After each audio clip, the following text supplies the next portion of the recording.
Cross-tafla er tafla sem við notum til þess að hafa yfirlit yfir óháða atburði eða tilraunir.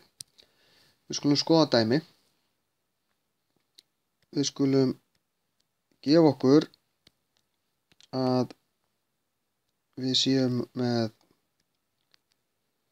2 eftirrétti, ís og köku. Við ætlum að nota í fyrir ísinn og K fyrir kökuna.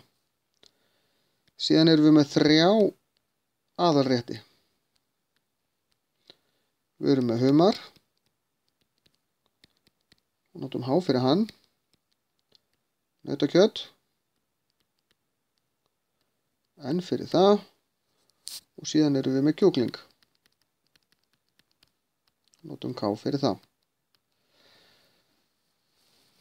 Nú get ég séð fram á hvað eru margir möguleikar að raða þessu saman.